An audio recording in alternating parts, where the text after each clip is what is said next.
नमस्कार, स्वागत है आपका हॉर्नबिल टीवी भारत पर। आइए एक नजर डालते हैं अब तक की खबरों पर। कांग्रेस नेता उदित राज द्वारा पूर्व मुख्यमंत्री मायावती के खिलाफ की गई टिप्पणी से बीएसपी कार्यकर्ताओं में गुस्सा भड़क गया है।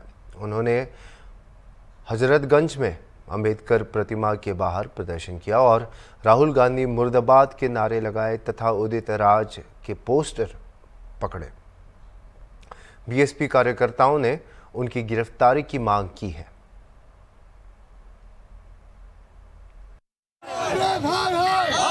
राहुल गांधी मुर्दाबाद मुर्दाबाद मुर्दाबाद राहुल गांधी मुर्दाबाद मुर्दाबाद मुर्दाबाद। राहुल गांधी का अपमान करने को नहीं सहेंगे, नहीं सहेंगे, नहीं सहेंगे। राहुल गांधी का अपमान करने को नहीं सहेंगे, नहीं सहेंगे, नहीं सहेंगे। और उदित राज को गिरफ्तार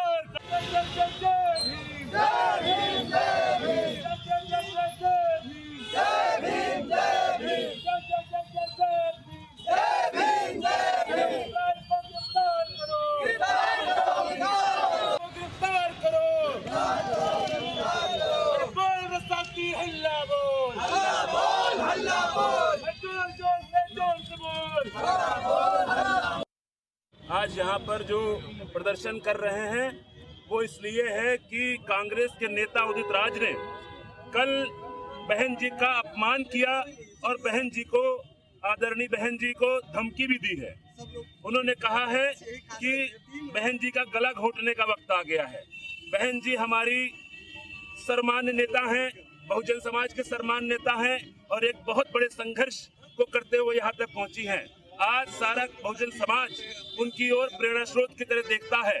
तो ऐसे में उदित राज जिसको हम जानते हैं कि वो हर वक्त ऐसे कमेंट करता रहता है और समय समय पर उसने ये भी कहा था पहले कि बहुजन समाज जब से जाग गया है तब से दिक्कत होने लगी है।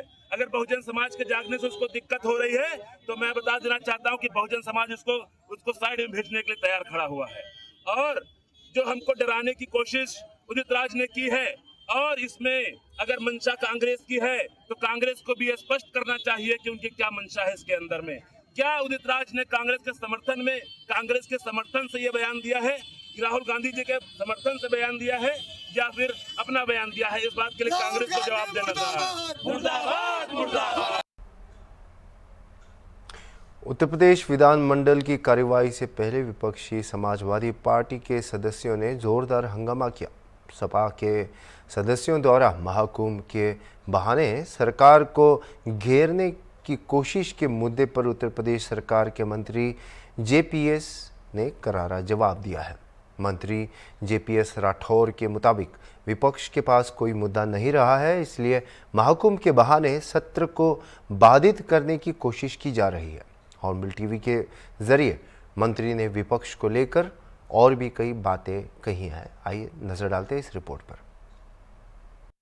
जेपीएस राठौर जी हमारे साथ, उनसे बात करेंगे। सर, आज सत्र का पहला दिन था, विपक्ष हंगामा कर रहा, लगातार महाकुंभ को लेकर हंगामा कर रहा है। देखिए, विपक्ष का काम है हंगामा करना, लेकिन विपक्ष किस मुद्दे पर हंगामा कर रहा है ये नहीं बताते। विपक्ष के पास ना कोई मुद्दा है, ना कोई दिशा है। विपक्ष के पास ना कोई एजेंडा है, ना कोई अपनी सोच है, ना नीति है। विपक्ष विरोध के नाम पर विरोध करना ये उचित नहीं है। राज्यपाल का भाषण सुनने के बाद उसमें से कमियां निकालते, बजट आए तो उसमें कमियां निकालो, उससे पहले ही अपना हंगामा शुरू कर देते हैं और कह के चल देते हैं। अरे भाई, जवाब भी तो सुनो। फिर विपक्ष आए और उसके बाद जवाब सुने वहाँ पर, और जवाब पूरी तरीके से उनको देने के लिए हम लोग तैयार हैं। यहाँ तो उल्टी गंगा बह रही है। यहाँ तो मतलब वैसे तो सत्ता पक्ष दूर दूर भागता था और सदन को जो है कहता कि ना चले, और यहाँ तो विपक्ष सदन नहीं चलने दे रहा है। तो यहाँ पर विपक्ष का सबसे बड़ा हथियार विधानसभा का सदन है, जहाँ पर अपने जनता के हितों के मुद्दों को वो रख सकता है और सरकार से जवाब मांग सकता है। पता चला वही सदन को बाधित कर रहे हैं। तो जनता के हितों के जो मुद्दे वो उठा सकते हैं और वो जनता के अधिकारों को एक तरीके से हनन कर रहे हैं, उनको अधिकारों से वंचित करने का काम विपक्ष स्वयं में अव्यवस्था और मौतों के आंकड़े छुपाने की विपक्ष लगातार बात कर रहा है, क्या कहेंगे? जहाँ हजारों कैमरे लगे हों, जहाँ करोड़ों आंखें लगी हों, ऐसी जगह कौन सा आंकड़ा कौन छुपा सकता है, ये मैं विपक्ष से पूछना चाहता हूँ। वहाँ पर क्या कोई ऐसी जगह है जहाँ पर कोई आंकड़ा कोई छुपा सकता है? वो कोई इतनी मतलब कोई कमरे के भीतर कोई घटना होगी तो छुपाई भी जा सकती, लेकिन करोड़ों करोड़ों लोगों के बीच में कोई घटना होगी, उसमें कौन क्या छुपा सकता है। अभी तक आंकड़ों को लेकर ये कह रहे थे कि वहाँ पर लोग नहीं पहुँच रहे हैं, अब इसके बाद कह रहे हैं कि इतने लोग पहुँच गए, व्यवस्था नहीं कर पा रहे हैं, अब उसके बाद वो कह रहे हैं कि इसका कुंभ की डेट और बढ़ा देनी चाहिए। तो विपक्ष अपने ही बातों को लगातार बदलता रहा है। साथ ही साथ कभी इन्होंने राम मंदिर पे कहा कि वहाँ पर वास्तु दोष है, तो ये कौन दूरबीन लगा के देख लेते हैं, हमें पता नहीं चलता है। वो उस दूरबीन के बारे में हमें भी बताएं। और आप जेपीएस राठौर जी हैं, जिनका साफ कहना है कि विपक्ष के पास कोई मुद्दा नहीं है और यही वजह है कि प्रयागराज की घटना को देखकर वो लगातार हंगामा कर रहा है। वीडियो जर्नलिस्ट विजय के साथ अनूप चौधरी, हॉर्नबिल टीवी, लखनऊ। उत्तर प्रदेश विधानमंडल के दोनों सदनों की कार्यवाही से पहले महाकुंभ में हुई मौतों पर सरकार को सदन में शोक व्यक्त करना चाहिए था, लेकिन ऐसा नहीं किया गया। यह बातें समाजवादी पार्टी के वरिष्ठ नेता और विधायक रविदास मेहरोत्रा ने हॉर्नबिल टीवी से बातचीत के दौरान कही है। विधायक रविदास मेहरोत्रा ने सदन की कार्यवाही को 12 मार्च तक चलाने की मांग भी की है और साथ ही प्रयागराज में हुई मौतों को लेकर भी सरकार पर कई आरोप लगाए हैं। समाजवादी पार्टी विधायक रविदास मेहरोत्रा जी हमारे साथ, उनसे बात करेंगे। सर, जिस तरह से आप ये विरोध कर रहे थे, आखिर किस बात का विरोध है? हम लोगों का विरोध ये है कि महाकुंभ में जिन लोगों की मौत हुई है उसका सरकार सही आंकड़ा दे। सरकार झूठ बोलने का काम कर रही है। इतनी बड़ा भगदड़ मच गई। ये कहते थे कि जो बड़ा स्नान होगा उसमें 4-5 करोड़ लोग आएंगे और उस 4-5 करोड़ लोगों को भगदड़ मची और कुल कहते मरे 30 लोग। तो हम लोगों की मांग है कि सही आंकड़ा दे और जिन लोगों की मौत हुई है उन लोगों का जो है 1 करोड़ रुपया सरकार मुआवजा देने का काम करे। भाजपा की सरकार सारे मोर्चों पर फेल हो गई है। लगातार महंगाई बढ़ रही है, बेरोजगारी बढ़ रही है। अभी आप कह रहे थे पहला दिन था, कम से कम शोक सभा करनी चाहिए थी जो प्रयागराज में लोगों की जो डेथ हुई थी। आज विधानसभा का पहला दिन है, पूरे 25 करोड़ लोगों के प्रतिनिधि आए थे। हमको उम्मीद थी कि महाकुंभ में जिन लोगों की मौत हुई है उसके लिए सरकार कम से कम 2 मिनट का मौन रखने का काम करेगी। सरकार ने वो भी नहीं किया। इससे स्पष्ट हो गया कि उन मौत के लिए भाजपा सरकार दोषी और जिम्मेदार है। इस मुद्दे उठाएंगे सदन में। हम लोग नियम 56 के अंतर्गत पहले कल जो है वो चर्चा की मांग कर लिए बात करेंगे कि महाकुंभ पर कम से कम 4 घंटे की सरकार चर्चा कराने का काम करे। और लगातार महंगाई बढ़ रही है, बेरोजगारी बढ़ रही है, अपराध बढ़ रहे हैं, कोई बहन बेटी सुरक्षित नहीं है। हमने रविदास मेहरोत्रा जी हैं, जिनका साफ कहना है कि वो सदन से लेकर सड़क के जो जनहित के मुद्दे हैं वो उठाएंगे। वीडियो विजय के साथ अनूप चौधरी। ब्रेक के बाद आपका स्वागत है। आइए देखते हैं आगे की खबरें। बजट सत्र से पहले उत्तर प्रदेश के मुख्यमंत्री ने मीडिया से बात करते हुए कहा था कि पिछले 8 वर्षों में डबल इंजन बीजेपी सरकार ने उत्तर प्रदेश के विकास के मानक स्थिति स्थापित किए हैं। आइए देखते हैं उनकी प्रेस वार्ता। भाग लेने के लिए आए हुए सभी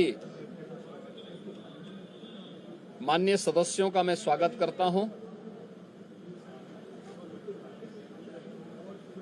वर्ष का जो प्रारंभिक सत्र होता है यह राज्यों के अंदर महामहिम राज्यपाल जी के अभिभाषण से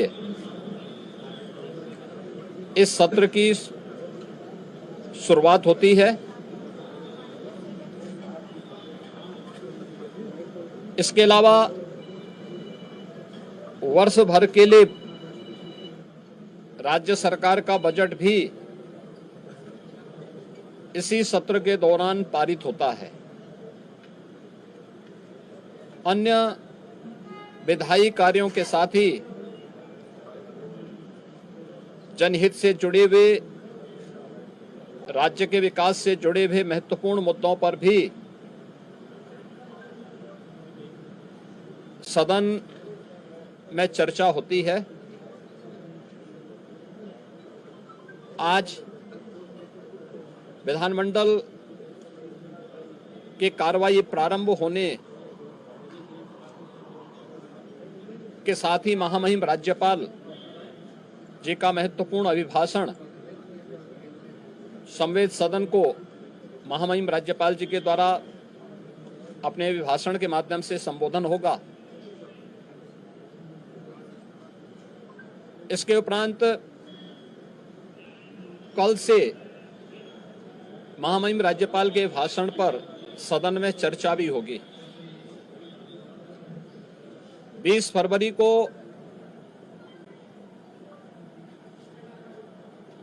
वर्ष 2025-26 का उत्तर प्रदेश का सामान्य बजट सदन में प्रस्तुत होगा।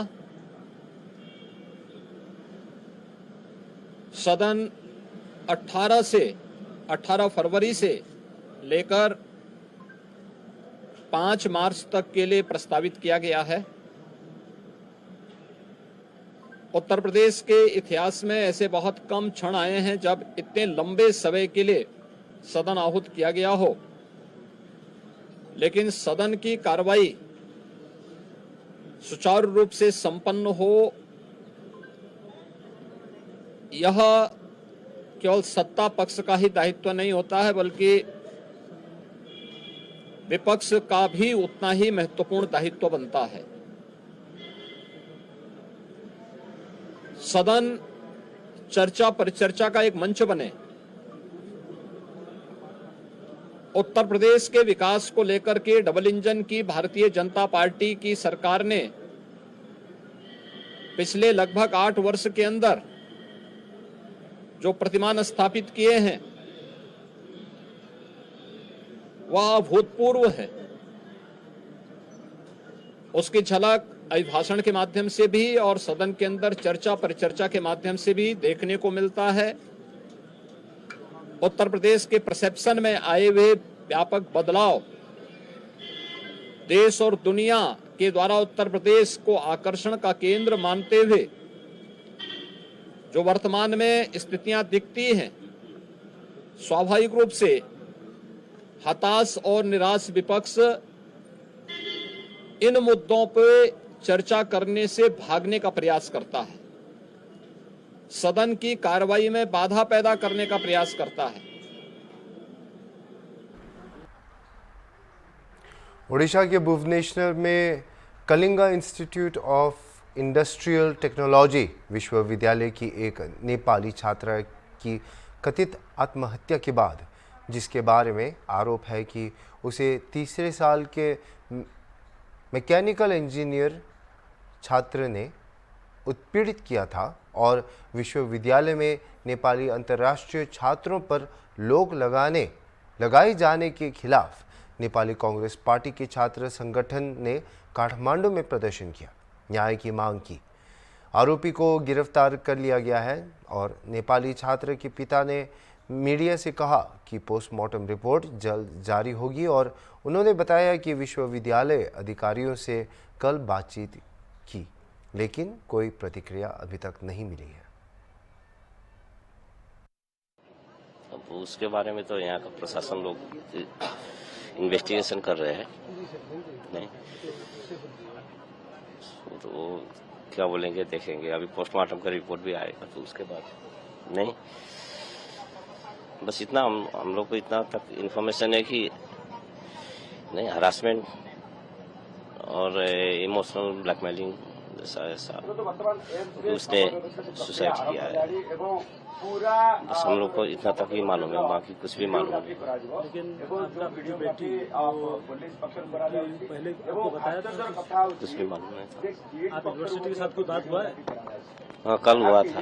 तो यूनिवर्सिटी वाले क्या बोले? यूनिवर्सिटी वाले तो कुछ नहीं बोले, नहीं ऐसा आधिकारिक तो कुछ नहीं बोले, लेकिन वो लोग जो भी हो कोऑपरेट तो बराबर कर रहे हैं, कोऑपरेट कर रहे हैं। यहाँ का पुलिस एडमिनिस्ट्रेशन और कॉलेज सब लोग कोऑपरेट तो कर रहे हैं। आपको कैसे इन्फॉर्मेशन मिला, कौन इन्फॉर्मेशन दिया? और यहाँ से उसका भाई भी यहीं पढ़ता है, तो भाई ने फोन करके बोला कि ऐसा ऐसा है तो आप लोग तुरंत आ जाओ, लेकिन आधिकारिक ये नहीं बोला कि उसने नहीं उसका डेथ हो गया है, नहीं बोला। नहीं, तुरंत आ जाओ हमको, बस यही बोला था। तो हम लोग और निकल पड़े उधर से। कब जानकारी मिला कि उनकी डेथ हुआ है? हाँ जी, कब जानकारी मिला आपको कि उनकी डेथ हुआ है? डे बिफोर यस्टरडे, परसों शाम को 5 बजे, 5 साढ़े 5 बजे ऐसा ही इन्फॉर्म हुआ था। तो अभी आप किसको रेस्पॉन्सिबल मानते हैं? हम एक को तो पकड़ा है इधर, नहीं अब अभी तक का इन्फॉर्मेशन से शायद उसी के कारण से होगा। नहीं, देखेंगे अभी इन्वेस्टिगेशन, अभी पुलिस प्रशासन से भी फिर अभी बात करेंगे इसके पोस्टमार्टम के बाद। नहीं तो उसके बाद क्या है, सब क्लियर हो जाएगा। वो फॉरेंसिक में लेके गया लैपटॉप, मोबाइल, उसका डायरी सब लेके गया है फॉरेंसिक में। तो वो जो रिपोर्ट आएगा तो उसके बाद ही मालूम हो जाएगी क्या है एक्चुअली में। अभी पोस्टमार्टम के बाद आप क्या डेड बॉडी लेके जाएंगे? नहीं, ऐसा है, लेके तो जाना ही है। नहीं, लेके तो जाना ही है, देखें क्या होता है। नहीं, प्रोसीडियर्स लंबा है, क्योंकि एक कंट्री से दूसरा कंट्री लेके जाना है। ऐसा ही नहीं कि यहाँ से वहाँ लेके गए, नहीं, दूर है। सब पेपर वर्क सब बराबर करके आज हो सके तो आज, नहीं तो कल। इसलिए आपको कोई हेल्प मिल रहा है जैसे उड़ीसा गवर्नमेंट? हेल्प तो हमको यहाँ हेल्प पुलिस एडमिनिस्ट्रेशन कर रहे हैं, नहीं वो कर रहे हैं, और गवर्नमेंट भी साथ हेल्प कर रहे हैं। सब गवर्नमेंट का ही तो है, पुलिस प्रशासन। यूनिवर्सिटी वाले लोग कोऑपरेट कर रहे हैं। ये छोटी सी चीज नेपाल और जो स्टूडेंट है उन लोगों भी हानि कर रहे हैं, क्या भी प्रॉब्लम हो रहा है, वो भी अभी नहीं है। ये जो बड़ी छोटी सी ऐसा है, छोटी सी घटना स्टूडेंट लोग को भगा रहा है, सुनने में आया है, कुछ मीडिया में देखे, ये हानि कर रहे हैं, लेकिन ये ठीक नहीं है। चाइने के टाइम में आओ, नहीं जब कुछ हो गया तो जाओ, ऐसा नहीं है। क्योंकि लोग बाहर से आए हैं, यहाँ का नहीं है ना, बाहर से आए हैं, उसको जाने में तकलीफ कितना, नहीं स्टूडेंट लोग को ऐसा नहीं करना चाहिए था। आप उनकी बात पिता है, लेकिन और कोई फैमिली में आए? नहीं, वो लोग चाचा लोग हैं, चाचा लोग ये लोग हैं। अभी आपका क्या डिमांड क्या है? नहीं, डिमांड हम लोग का जस्टिस, ओनली जस्टिस, ये लोग अच्छे किए, नथिंग एल्स, बस जस्टिस। 1984 के एंटी सिख दंगे मामले में अभियोजन पक्ष ने मंगलवार को पूर्व कांग्रेस सांसद सज्जन कुमार के लिए मौत की सज़ा की मांग की, जिन्हें दिल्ली के सरस्वती विहार इलाके में एक पिता पुत्र जोड़ी की हत्या का दोषी ठहराया गया था। कुमार को 1 नवंबर 1984 को जसवंत सिंह और तरुणदीप सिंह की हत्या के मामले में दोषी ठहराया गया था। अतिरिक्त सरकारी वकील मनीष रावत ने निर्भया और अन्य मामलों के दिशा निर्देशों के आधार पर मौत की सज़ा की मांग की। विशेष न्यायाधीश कावरी बावेजा ने 21 फरवरी को सज़ा पर बहस के लिए मामले की सुनवाई तय की थी। वरिष्ठ वकील HS फुल्का भी दंगों के पीड़ितों की ओर से लिखित दलीलें पेश करेंगे। ਪ੍ਰੋਸੀਕਿਊਸ਼ਨ ਮਤਲਬ ਸਰਕਾਰੀ ਵਕੀਲ ਨੇ ਸੱਜਣ ਕੁਮਾਰ ਨੂੰ ਸਜ਼ਾਏ ਮੌਤ ਦੇਣ ਦੀ ਮੰਗ ਕੀਤੀ।